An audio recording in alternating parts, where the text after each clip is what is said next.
Hello dear friends, good afternoon, Radhe Radhe. कैसे हो आप सब? आज हम क्या पढ़ने वाले हैं? भाषा विज्ञान।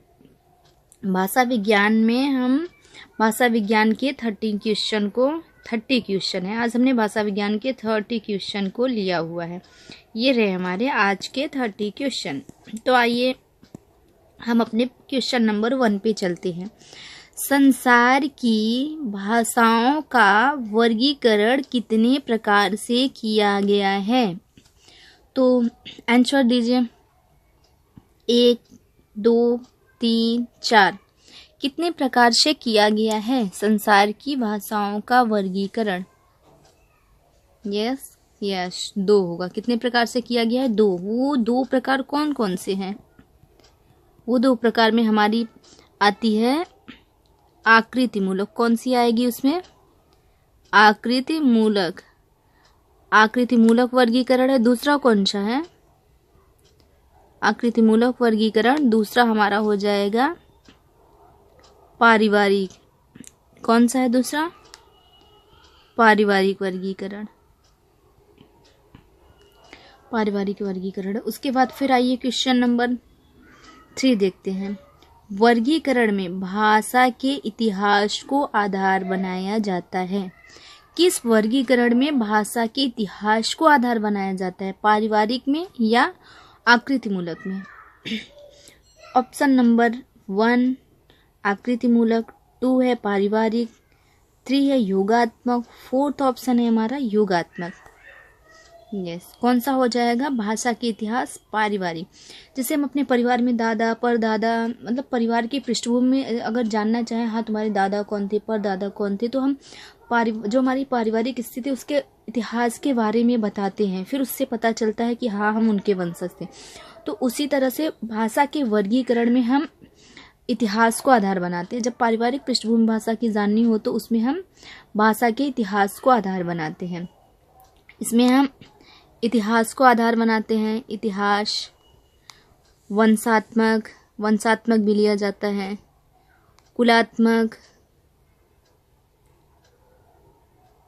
कुलात्मकता भी होती है। और फिर आकृति मूलक में क्या रहेगा? आकृति मूलक वर्गीकरण में किस चीज को ध्यान में रखा जाता है? आकृति मूलक में रूपात्मकता देखते हैं हम। रूपात्मकता, पदात्मक देखते हैं, और व्याकरणिक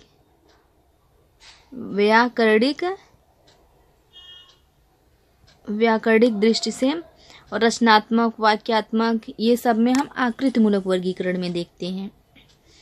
उसके बाद ऑप्शन 3 क्या है हमारा? ये मिसप्रिंट है, यहाँ पे रहेगा 4 भौगोलिक क्षेत्रों के अंतर्गत कितने भाषा परिवार हैं? 19, 20, 18, 22। तो कितने क्या आ जाएगा? आप लोग आंसर दीजिए। क्या होगा? 18 भाषा परिवार। वो 18 भाषा परिवार कैसे हुए?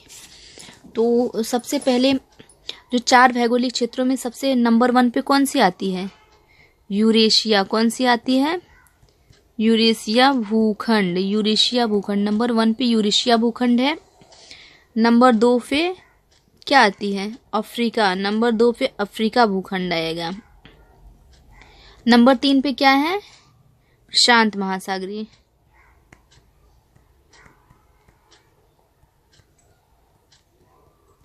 महासागरीय भूखंड। नंबर 4 पे अमेरिका भूखंड।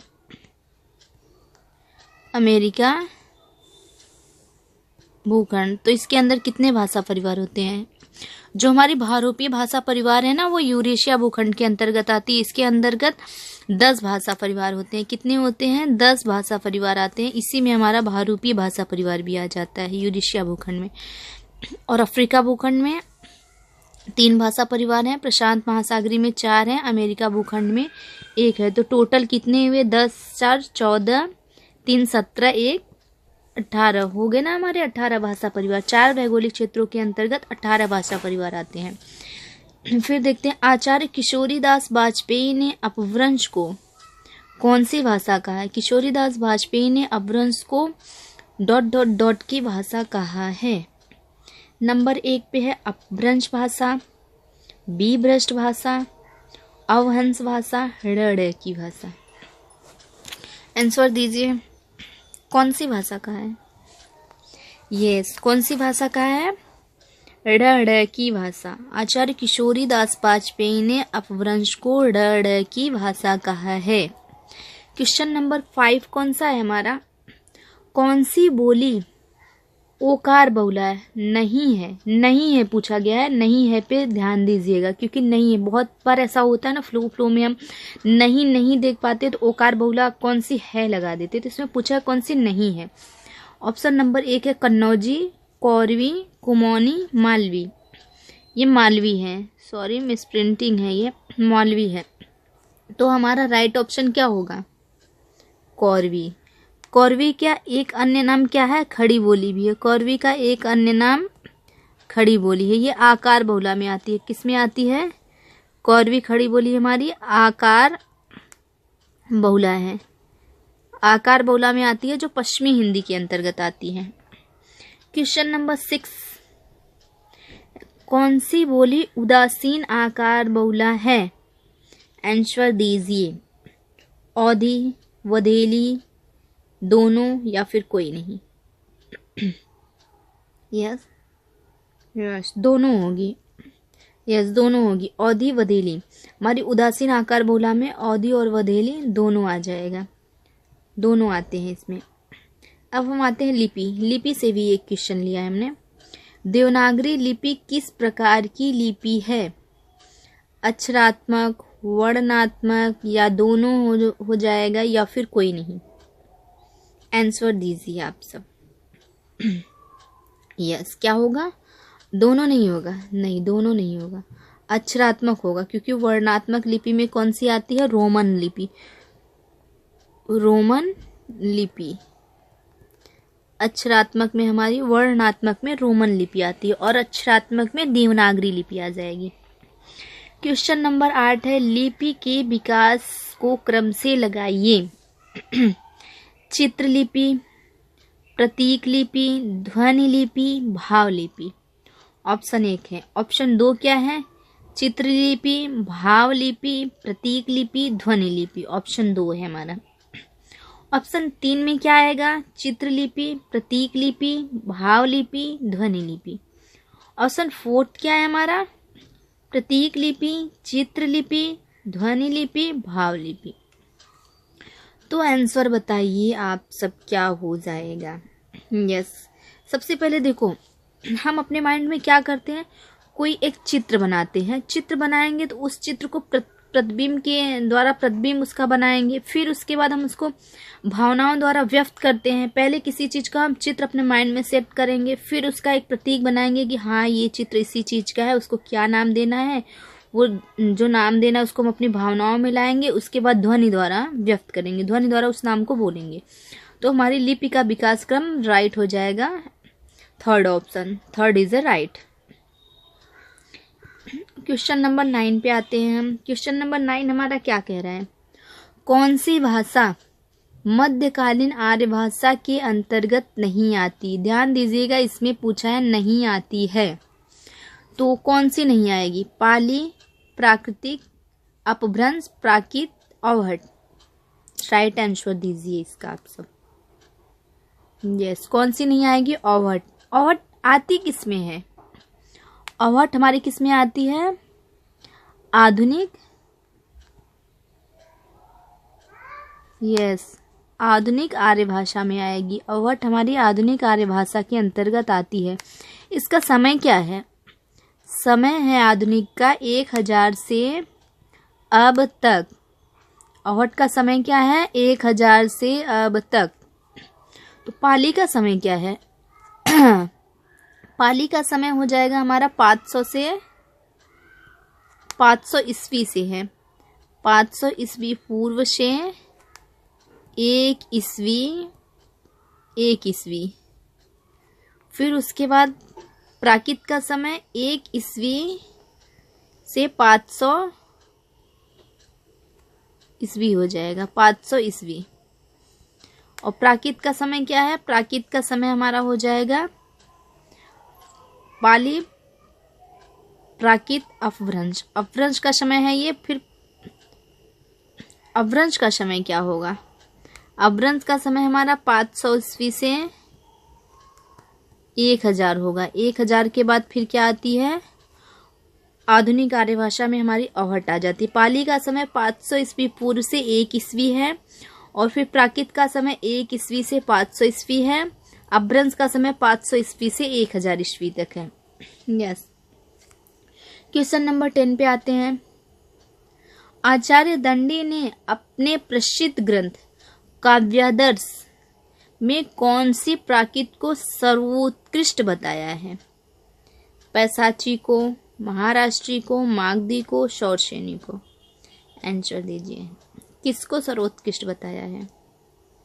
यस, किसको सर्वोत्कृष्ट बताया है? महाराष्ट्री भाषा को। महाराष्ट्री को क्या सर्वोत्कृष्ट बताया है? आचार्य दंडी ने। भी आते हैं क्वेश्चन नंबर 11। क्वेश्चन नंबर 11 क्या है हमारा? प्राचीन भारतीय आर्य भाषा का वह रूप कौन सा है जिसका पाणिनि की अष्टाध्यायी में विवेचन किया गया है? ऑप्शन नंबर 1 है वैदिक संस्कृत, प्राकृत, लौकिक संस्कृत, पाली। तो राइट आंसर दीजिए आप सब।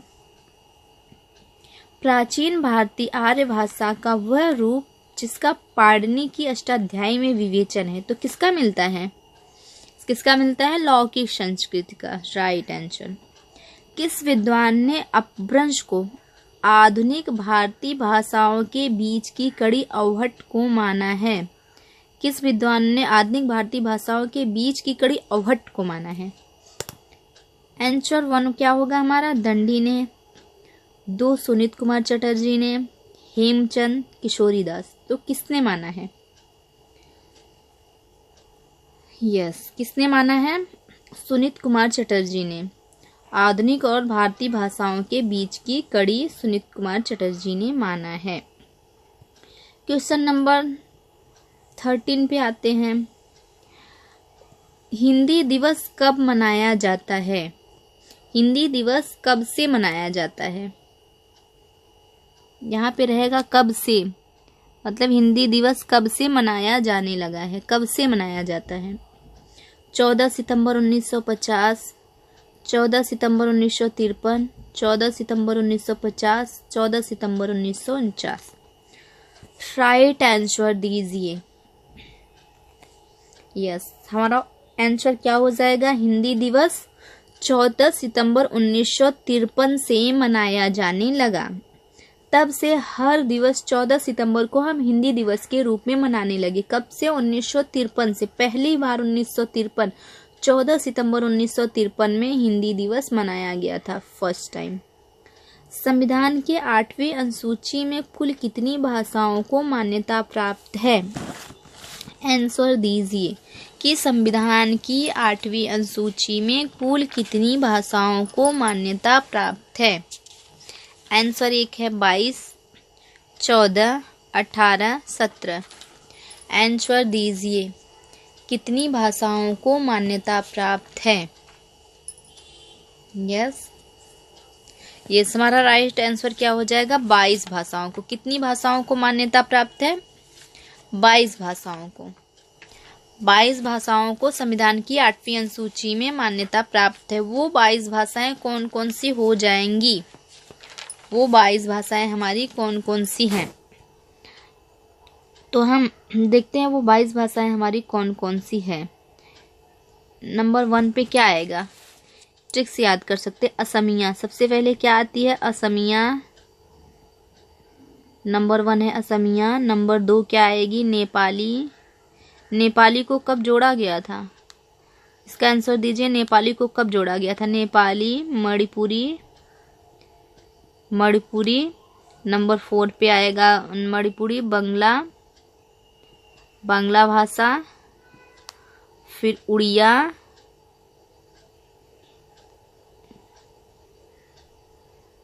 उड़िया। उसके बाद आती है कश्मीरी, कश्मीरी हमारा नंबर 6 कश्मीरी। नंबर 7 पे क्या आएगा? सिंधी। सिंधी को कब जोड़ा गया था? संविधान की 8वीं अनुसूची में सिंधी को कब जोड़ा गया? फिर आती है पंजाबी। फिर हमारी 9 नंबर पे संस्कृत। संस्कृत भी हमारी भाषाओं में आती है। हिंदी को हिंदी संविधान की हिंदी, उसके बाद उर्दू,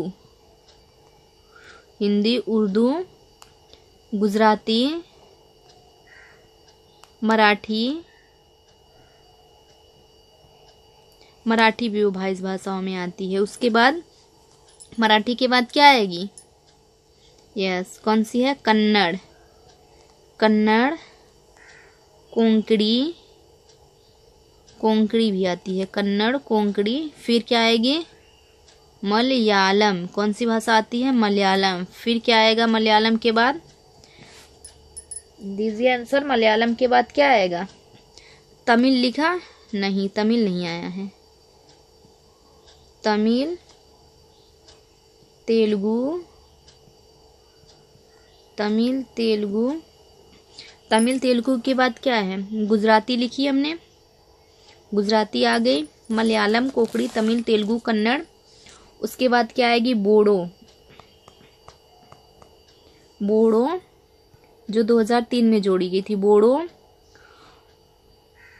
डोगरी, बोडो, डोगरी। फिर 21 नंबर पे बोडो, डोगरी, संथाली। इसको संविधान के 2003 में जोड़ा गया था। फिर 22 नंबर पे कौन सा आएगा? कोई एक छूटा हुआ है हमारा, कौन सा है? मैथिली। हाँ, मैथिली छूट गया है, मैथिली। ये हमारी टोटल 22 भाषाएं हैं जो संविधान की 8वीं अनुसूची में सम्मिलित की गई हैं। जो 92वां संविधान संशोधन था उसमें हमें बोडो, डोगरी, मैथिली, संताली कौन से संविधान संशोधन में? 92वां संविधान संशोधन 2003 में जोड़ा गया था। और सिंधी को फिर उसके बाद आती है हमारी नेपाली, नमक, नेपाली, मणिपुरी, कोंकणी को कितने में जोड़ा गया था? 72वां संविधान संशोधन 2000 कितना था? 1992 में था कुछ समथिंग। 22 भाषाओं को जोड़ा गया था। क्वेश्चन नंबर 15 देखते हैं। कौन सी भाषा 8वीं अनुसूची में शामिल नहीं है? अभी हमने आपको 22 भाषाएं बताई ना, तो बताइए उसमें कौन सा नहीं बताया हमने? पंजाबी, नेपाली, सिंधी, ब्रज। कौन सी भाषा है जो 22 भाषाओं में 8वीं अनुसूची में और उन 22 भाषाओं में शामिल नहीं है? क्योंकि 8वीं अनुसूची में 22 भाषाएं थी, तो उसमें कौन सी भाषा हमारी शामिल नहीं थी? इसका राइट आंसर दीजिए। कौन सी भाषा संविधान की 8वीं अनुसूची में शामिल नहीं थी? जी हाँ, आंसर क्या हो जाएगा? ब्रज। ब्रज हमारा राइट आंसर है। ब्रज को संविधान की 8वीं अनुसूची में नहीं शामिल किया गया है। क्वेश्चन नंबर 16 देखते हैं। किस विद्वान ने पंचमाक्षरों के स्थान पर अनुस्वार के प्रयोग का सुझाव दिया था? किस विद्वान ने दिया था? डॉक्टर सुनीत कुमार चटर्जी, श्याम सुंदर दास, शुक्ल, डॉक्टर नगेंद्र। तो किसने पंचमाक्षरों के प्रयोग के सुझाव दिया था? यस, श्याम सुंदर दास ने। किसने दिया था? श्याम सुंदर दास ने। प्राकृत का समय बताइए। अभी हमने प्राकृत, पाली, प्राकृतिक, अपभ्रंश तीनों का समय बताया ना। हाँ, तो प्राकृत का समय बताइए क्या होगा? फिर से एक बार बताएं। ठीक है, आंसर दीजिए। इसका राइट आंसर क्या होगा? प्राकृत का समय क्या है? 1 ईस्वी पूर्व से 500 ईस्वी तक। 1 ईस्वी पूर्व से 500 ईस्वी तक हमारा प्राकृत का समय है। और 500 ईस्वी से 1 ईस्वी तक किसका समय है? पाली का। ये पाली का समय है हमारा। और 500 से 1000 तक किसका समय है? अपभ्रंश का। किसका है? अपभ्रंश का। अपभ्रंश का समय है। और ये समय हमारा प्राकृत का है, 1 ईस्वी से 500 ईस्वी तक। 1 ईस्वी से 500, 1 ईस्वी से 500, 1 ईस्वी पूर्ण, ये नहीं होगा हमारा। 1 ईस्वी से 500 ईस्वी तक वाला राइट आंसर होगा। क्वेश्चन नंबर 18 को देखते हैं।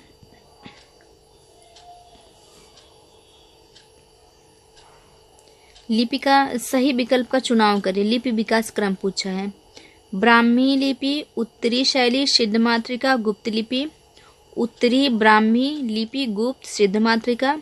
ब्राह्मी गुप्त लिपि, उत्तरी शैली, सिद्ध मातृका। ब्राह्मी उत्तरी शैली, गुप्त लिपि, सिद्ध मातृका। इसका राइट आंसर क्या होगा? यस, राइट आंसर दीजिए आप सब। सबसे पहले लिपि के विकास का क्रम हम बताते हैं आपको। ब्राह्मी लिपि, ये है हमारी ब्राह्मी लिपि। ब्राह्मी लिपि से 2 शैलियां विकसित हुई थी। कौन कौन सी हुई थी? दक्षिणी शैली एक हुई थी हमारी, दक्षिणी शैली विकसित हुई थी ब्राह्मी लिपि से, और दूसरी थी उत्तरी शैली।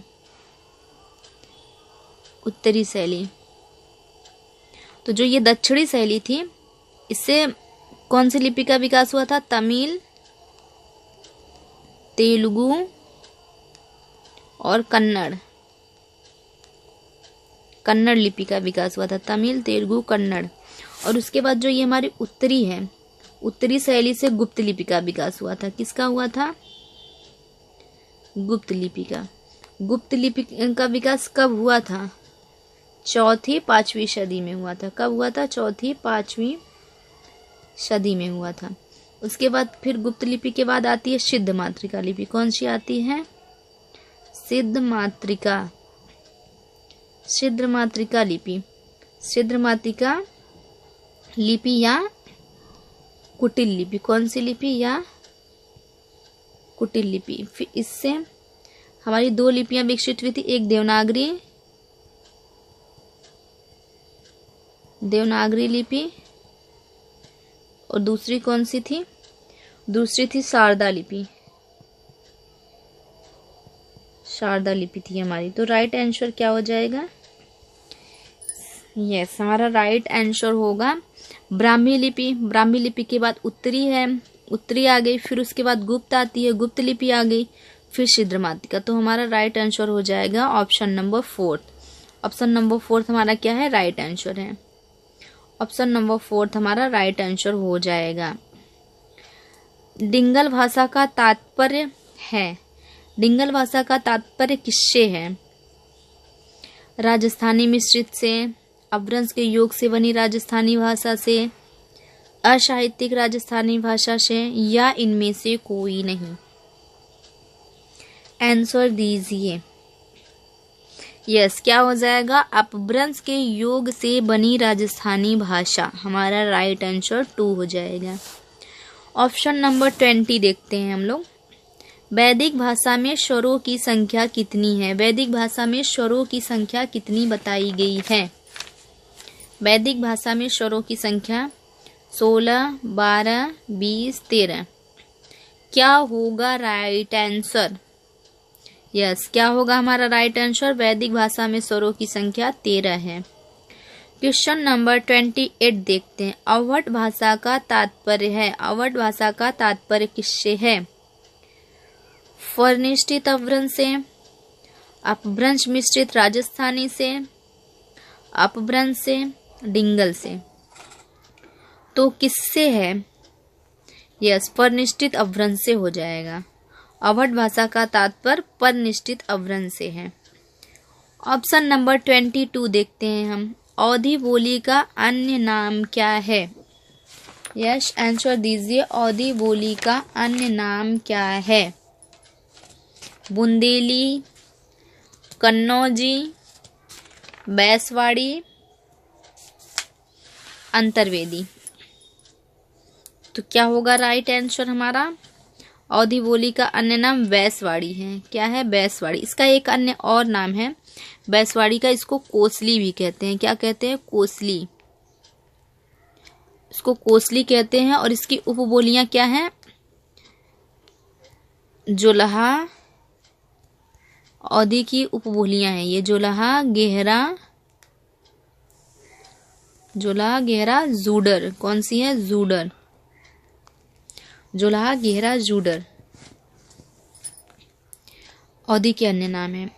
हिंदी साहित्य सम्मेलन का स्थापना वर्ष। स्थापना वर्ष पूछा है हिंदी साहित्य सम्मेलन का स्थापना वर्ष 1911, 1910, 1909, 1990। क्या होगा हमारा राइट आंसर? क्या होगा? 1 मई 1910। यस, 1 मई 1910 हमारा राइट आंसर होगा। 1 मई 1910। 24 क्वेश्चन नंबर देखते हैं। साहित्यिक अपभ्रंश को पुरानी हिंदी किसने माना है? साहित्यिक अपभ्रंश को पुरानी हिंदी किसने माना है? श्याम सुंदर दास ने, रामचंद्र शुक्ल, रामचंद्र तिवारी या राधा कृष्ण दास? किसका नाम आएगा? यस, किसने माना है? रामचंद्र शुक्ल ने। साहित्यिक अपभ्रंश को पुरानी हिंदी मानने वालों में नाम में चंद्र शर्मा गुलेरी का भी आता है, पर साहित्यिक अपभ्रंश पूछा जाए तो रामचंद्र शुक्ल। अगर ऑप्शन में रामचंद्र शुक्ल नहीं है तो हम क्या लिखेंगे? चंद्रधर शर्मा गुलेरी, चंद्र शर्मा गुलेरी आ जाएंगे। अगर ऑप्शन में शुक्ल जी नहीं है तो चंद्र शर्मा गुलेरी। अपभ्रंश में स्वरों की संख्या कितनी मानी गई है? Question number 25। अपभ्रंश में ये स्वरों की संख्या 10, 8, 9 या कोई नहीं। क्या होगा हमारा राइट आंसर? क्या होगा? स्वरों की संख्या 10। अपभ्रंश में स्वरों की संख्या कितनी मानी गई है? 10। स्वरों की संख्या 10 मानी गई है। Question number 26। हुक्का शब्द का संबंध किस भाषा से है? किस भाषा से है? बताइए आप सब, हुक्का शब्द का संबंध किस भाषा से है? खड़ी बोली, बुंदेली, अवधी या राजस्थानी? किससे है? यस, राइट आंसर क्या होगा हमारा? राजस्थानी से। हुक्का शब्द राजस्थानी भाषा का है। अपभ्रंश की विशेषता है। अपभ्रंश की विशेषता क्या होती है? अलंकार साहित्य होगा, वर्ण की द्वितीय प्रवृत्ति है, या दोनों होगा, या कोई नहीं? यस, हमारा राइट आंसर क्या होगा? वर्ण की द्वितीय प्रवृत्ति। अपभ्रंश भाषा में वर्ण की द्वितीय प्रवृत्ति पाई जाती है। आइए क्वेश्चन नंबर 28 देखते हैं। पूर्वी हिंदी की बोली है। अभी हमने आपको पूर्वी हिंदी की बोलियां बताई थी ना, कौन कौन सी होती हैं पूर्वी हिंदी के ऊपर क्वेश्चन में। तो बताइए आप सब, पूर्वी हिंदी की बोली कौन कौन सी है? यस, पूर्वी हिंदी का विकास सबसे पहले कैसे हुआ है?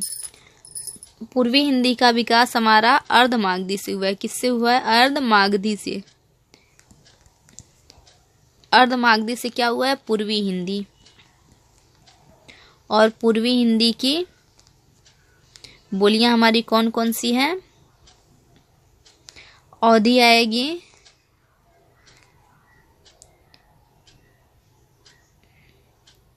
पूर्वी हिंदी की बोलियों में हमारी अवधी आएगी। पूर्वी हिंदी की बोली में हमारी अवधी आ जाएगी। अवधी। नंबर 2 पे क्या है? बधेली। फिर तीसरा है हमारा छत्तीसगढ़ी। छत्तीसगढ़ी ये किसकी बोलियां हैं? हमारी पूर्वी हिंदी की। तो राइट आंसर क्या होगा? अवधी, बधेली, छत्तीसगढ़ी। इसमें है नहीं, बधेली है, तो राइट आंसर हमारा बधेली हो जाएगा। बहराइच, सुल्तानपुर, रायबरेली किस बोली क्षेत्र के अंतर्गत आते हैं? राइट आंसर क्या होगा? बहराइच, सुल्तानपुर, रायबरेली किस बोली क्षेत्र के अंतर्गत आती हैं? छत्तीसगढ़ी, अवधी, बधेली, ब्रजभाषा। तो किसमें आते हैं? बहराइच। ये हमारा अवधी किसमें आता है? अभी हमने बताया था ना, उदासीन आकार बहुला में आता है। किसमें आता है? उदासीन आकार बहुला। उदासीन आकार बहुला में आता है। अवधी, बधेली हमारी उदासीन आकार बहुला में आती है। और अवधी है किसका? पूर्वी हिंदी का है। तो उदासीन आकार बहुला है अवधी। इसका राइट आंसर हमारा होगा अवधी। अवधी राइट आंसर होगा। और ये अवधी उदासीन आकार बहुला में आती है। कहाँ कहाँ बोली जाती है? सबसे पहले अयोध्या। कहाँ बोली जाती है? अयोध्या में। अयोध्या के बाद क्या आती है? लखीमपुर खीरी, लखीमपुर खीरी। थर्ड है लखीमपुर खीरी के बाद बहराइच,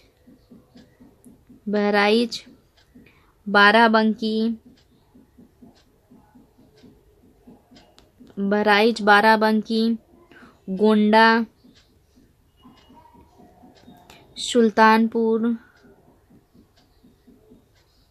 सुल्तानपुर में बोली जाती है अवधी। और कहाँ बोली जाती है?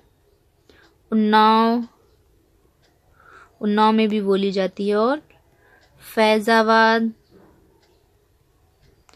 फैजाबाद के बाद और कहाँ बोली जाती है? रायबरेली में भी अवधी भाषा बोली जाती है। रायबरेली के बाद इलाहाबाद में भी अवधी भाषा बोली जाती है। और जौनपुर, मिर्जापुर में भी अवधी भाषा बोली जाती है। मिर्जापुर, प्रतापगढ़।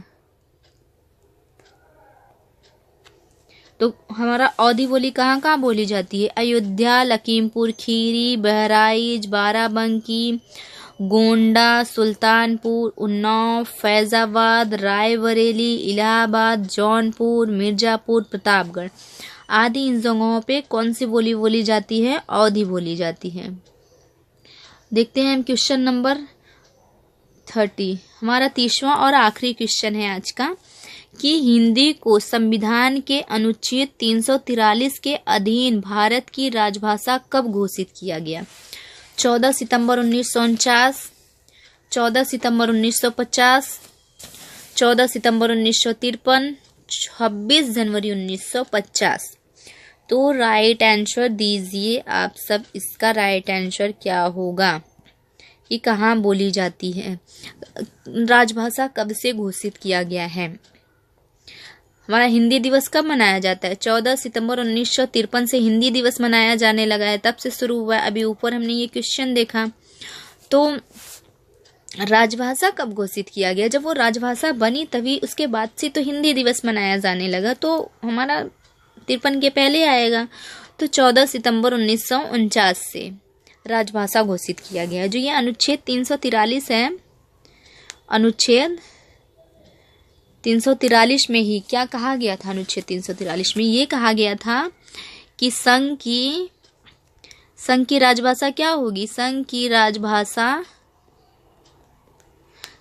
राजभाषा क्या होगी? संघ की राजभाषा हिंदी और लिपि कौन सी होगी? संघ की राजभाषा हिंदी और लिपि देवनागरी होगी। ये किसमें कहा गया था? 343 में कहा गया था कि संघ की राजभाषा हिंदी और लिपि देवनागरी होगी। और फिर उसके बाद 344 में क्या कहा गया था? अनुच्छेद 344 में कहा गया था कि संविधान के आरंभ के 5 से 10 वर्ष पश्चात राष्ट्रपति क्या करेगा? 10 वर्ष पश्चात राष्ट्रपति एक आयोग का गठन करेगा। राष्ट्रपति एक आयोग का गठन करेगा। राष्ट्रपति एक आयोग का गठन करेगा। आज के लिए बस इतना ही। हमारे 30 क्वेश्चन हिंदी के पूरे हुए। कल फिर मिलते हैं हम एक नेक्स्ट वीडियो के साथ। आज के लिए तब तक इतना ही। पढ़ते रहो, खुश रहो, मस्त रहो। राधे राधे।